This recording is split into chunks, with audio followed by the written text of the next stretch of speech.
इस पूरी वीडियो में बताई गई बातों को सुनकर और समझकर आप कमेंट में ये बताना कि क्या मोदी को वोट देना चाहिए या नहीं। क्या मोदी देश के लिए हानिकारक है या फिर कांग्रेस देश के लिए एक संजीवनी बूटी का काम करेगी। जय हिंद दोस्तों, बीजेपी हारेगी या जीतेगी, अभी तक ये बहुत बड़ा सवाल बना हुआ है।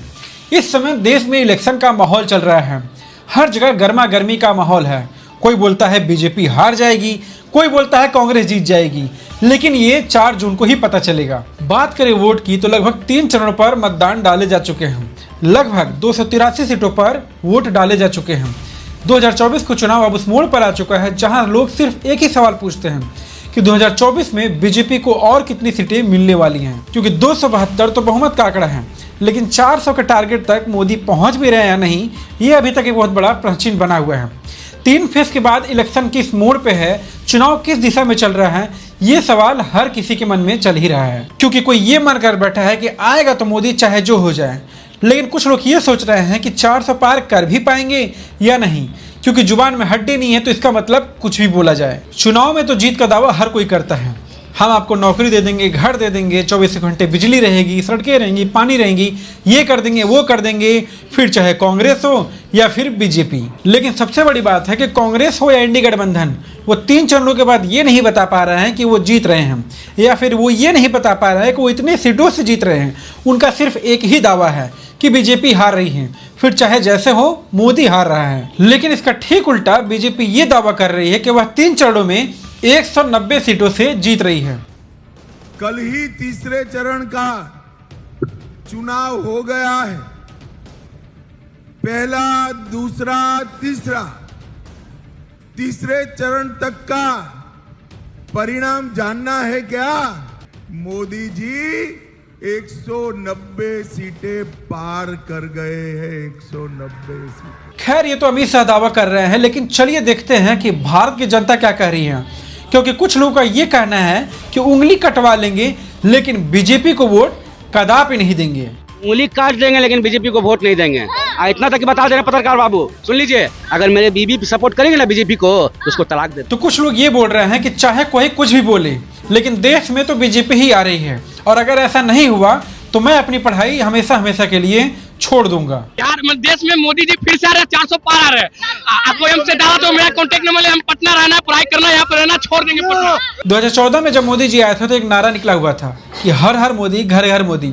अब मैं आपको बता दूं कि सुनने में यह नारा स्लोगन के रूप में बहुत अच्छा लगता है कि हर हर मोदी, घर घर मोदी, लेकिन मैं आपको बता दूं कि यह नारा बिल्कुल गलत साबित होता है, क्योंकि भारत एक प्रजातंत्र देश है। क्योंकि पिछले साल एनडीए को सिर्फ 45% वोट पड़े थे और बाकी 55% वोट अदर को पड़े थे। तो आप ही बताओ कि हर हर मोदी और घर घर मोदी कैसे हो सकता है।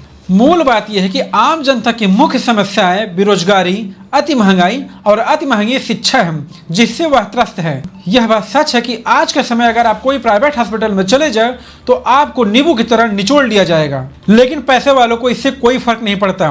सरकार का बुरा असर आम जनता पर तथा मध्यवर्गीय परिवार पर अत्यधिक पड़ता है। आज गरीब जनता की जरूरतों का समाधान करने के लिए सरकार ने अपनी तरफ से 5 किलो मुफ्त राशन में निकाल दिया है। बस आधी रोटी खाओ और सभी समस्याएं भूल जाओ। मध्यवर्गीय परिवार अति महंगाई और बेरोजगारी से पीड़ित है, फिर चाहे श्याम है चाहे राम।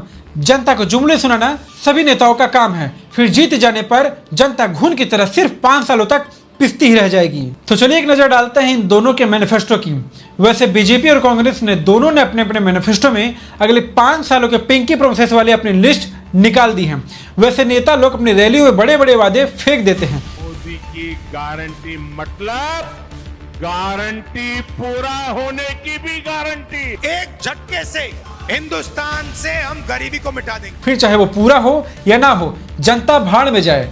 लेकिन जब कहीं लिखने की बात आती है और लिखित देना पड़ता है ना, तब ये अपनी जुबान थोड़ा संभाल कर बात करते हैं, क्योंकि तब वो एक डॉक्यूमेंट्री रिकॉर्ड बन जाता है।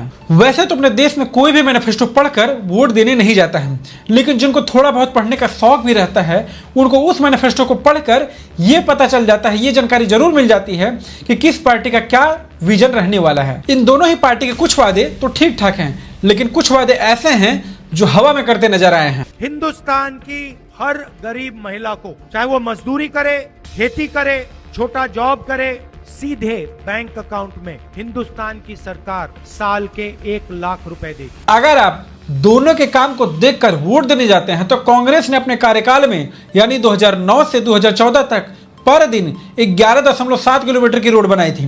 वहीं बीजेपी ने अपने कार्यकाल में यानी 2014 से 2019 तक लगभग 20 किलोमीटर की रोड बनाई थी। यानी आज के समय में लगभग 37 किलोमीटर के हिसाब से रोड बन रहे हैं और हाईवे तैयार हो रहे हैं। लेकिन इसका ये मतलब नहीं कि बीजेपी बिल्कुल सही पार्टी है, क्योंकि बीजेपी सरकार ने 2014 के कैंपेन में किए गए अनाज के मिनिमम एमएसपी सपोर्ट प्राइस के बढ़ाने के वादे को आज तक पूरा नहीं किया, जिसके चलते देश भर में किसान आंदोलन हो रहे थे। आप मानो या ना मानो, लेकिन किसानों की ये तकलीफ बीजेपी से नहीं बल्कि कांग्रेस से चली आ रही है, इसलिए उन्होंने बीजेपी को चुना। लेकिन बीजेपी से भी कोई राहत उन्हें नहीं मिली। अब रेलवे लाइन की अगर हम बात करें तो कांग्रेस सरकार ने रेल लाइन बिछाने में 2.3 लाख करोड़ रुपए खर्च किए थे। वहीं बीजेपी ने रेलवे लाइन बिछाने के लिए 3.83 लाख करोड़ रुपए खर्च किए हैं। लेकिन कांग्रेस ने जहां 7,600 लाइनें बिछाई थी, वहीं बीजेपी ने कुल मिलाकर 9,500 लाइनें बिछाई थी। लेकिन 2019 के बाद जनरल कोच के डिब्बे को कम कर दिया गया और कुछ ट्रेनों को हमेशा हमेशा के लिए रद्द कर दिया गया, जिसके बाद जनता को काफी परेशानी उठानी पड़ी। पीएम मोदी ने 2014 से 2024 तक make in India, smart city mission, Beti Bachao Beti Padhao, Jan Dhan योजना, स्वच्छ भारत अभियान, डिमोनेटाइजेशन एंड जीएसटी, राम मंदिर, आर्टिकल 370, प्रधानमंत्री आवास योजना, उज्ज्वला योजना, किसान सम्मान निधि योजना, कुल पेंशन योजना और ऐसे कई कार्यों को अंजाम दिया। वही अगर कांग्रेस की बात करें तो राइट टू एजुकेशन एक्ट 2019 के तहत 6 साल से 14 साल के बच्चों तक फ्री एजुकेशन और स्ट्रीट वेंडर्स के लिए कानून लागू किया गया। यूपी में पीजीआई का निर्माण और हेपेटाइटिस जैसे कार्यों को कांग्रेस द्वारा अंजाम दिया गया। लेकिन दोनों पार्टी के कार्य करने की पॉलिसीज बिल्कुल अलग थी। दोनों कश्मीर में शांति चाहते थे, लेकिन अलग अलग तरीके से। एक की पॉलिसी थी कि खाओ और खाने दो, लेकिन दूसरे की पॉलिसी थी कि न खाऊंगा और न खाने दूंगा। बीजेपी आर्टिकल 370 को हटाना चाहती थी, जान दे देंगे इसके लिए।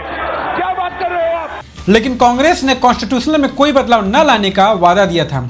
इसके बाद का परिणाम आप सबके सामने ही है। इंडी गठबंधन के पार्टी के जितने भी लोग थे, ये सभी लोग मोदी को हराने के लिए गठबंधन तो कर लिए, लेकिन ये सभी लोग आपस में एक दूसरे के ऊपर आरोप लगाते रहते हैं। नहीं, गलत तो नहीं कह रहा। कांग्रेस ने सारे कुकर्म किए। कोयला खा गई, लोहा खा गई, 2G खा गई और आगे कर दिया मनमोहन सिंह को। कुछ नहीं बोलता मनमोहन सिंह, आगे कर दिया, साइन करा दिया फाइल। और बाद में ये गठबंधन INDIA से टूटकर सिर्फ इंडी ही रह गया है, जिसमें ममता, केजरीवाल और कुछ अदर पार्टीज तो अलग हो ही गए हैं। तो क्या भरोसा है कि कुर्सी मिलने के बाद ये देश की एकता को बरकरार रखेंगे? अब जो लोग ये बोलते हैं कि मोदी हटाओ देश बचाओ, देश में बहुत गरीबी आ गई है, मैं बेरोजगार हो गया हूँ, मुझे तो सिर्फ 5 किलो मुफ्त में अनाज मिलता है। अब मैं उनके लिए एक वीडियो दिखाता हूँ जिसमें खुद एक मुसलमान युवक कहता है कि मैं तो बेरोजगार कतई नहीं हूँ। 70 साल ये कांग्रेस के सरकार में थे, इन्होंने केवल पंचर की फैक्ट्री, अस्तूरा देने का काम किया और रिक्शा देने का काम किया। देश का मुसलमान आपके सामने खड़ा है, LLB कर रखा हूँ, एडवोकेट हूँ। भाई बेरोजगार है? नहीं, बिल्कुल नहीं है भाई, बिल्कुल नहीं है। तो मैं आपको बता दूं कि ऐसी कोई भी सरकार नहीं है जो आपको महीने भर का राशन फ्री में देगी, फिर चाहे वो बीजेपी हो, फिर चाहे कांग्रेस हो या फिर कोई अदर पार्टी हो। अगर आप किसी भी कारणों से जाति के नाम पे मेरा तेरा, ये वाला मेरा है, वो वाला तेरा है, इसकी गिनती कभी नहीं करनी चाहिए, क्योंकि आदर्शवादी नेता तो बहुत सारे आए और आदर्शवाद से देश चलाकर भी देखा, लेकिन कुछ नहीं हुआ, क्योंकि राजनीति को राजनीतिक परिभाषा से चलाने वाला पीएम पहली बार आया है। क्योंकि आदर्शवाद से घर चलता है, राष्ट्र नहीं।